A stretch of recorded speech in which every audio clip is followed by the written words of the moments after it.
सरकारी नौकरी, private job या बिजनेस?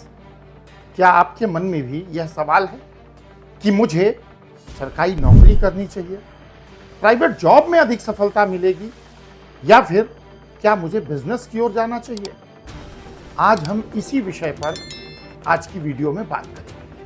आपकी जन्म कुंडली में छिपे हुए कैरियर के रहस्य की और जानेंगे कि किसी व्यक्ति की जन्म कुंडली देखकर कैसे ये जाना जा सकता है कि उसे किस दिशा में प्रयास करना चाहिए ताकि उसे जीवन में बेहतरीन परिणाम प्राप्त हो सके।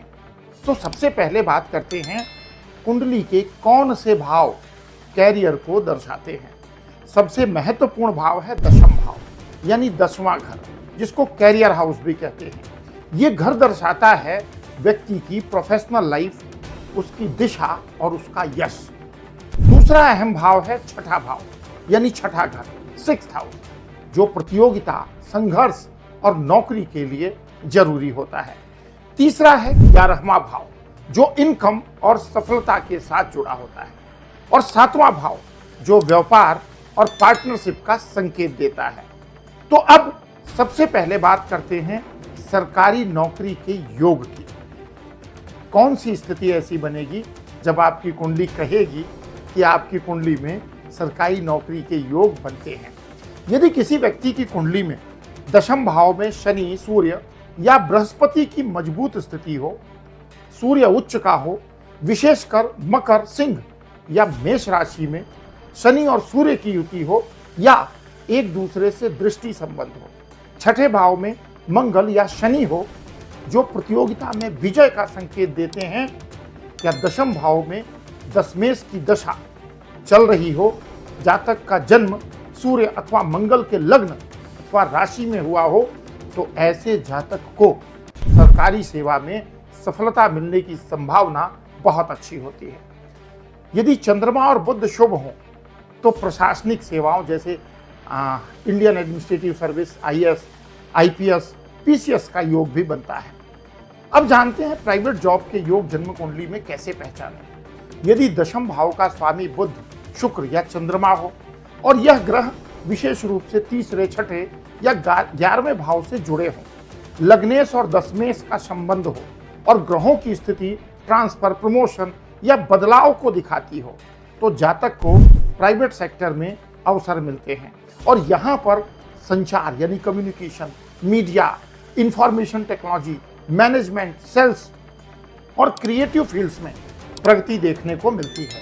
अब बात करते हैं व्यापार यानी बिजनेस के योग की। यदि 7वां भाव और उसका स्वामी मजबूत स्थिति में हो और दशम भाव से संबंध बना रहा हो, साथ ही मंगल, राहु और बुध की स्थिति मजबूत हो, तो व्यक्ति स्वतंत्र व्यापार में सफल होता है।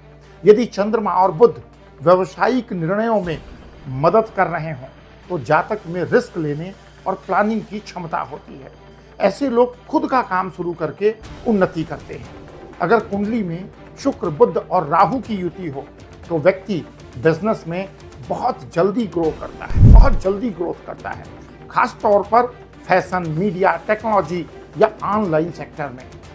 अब सबसे अहम सवाल, ये सब हम कैसे तय करें? ये सब निर्भर करता है ग्रहों की स्थिति, दशा और अंतर्दशा, भाव की दृष्टि और युति, और सबसे जरूरी कुंडली का समग्र विश्लेषण।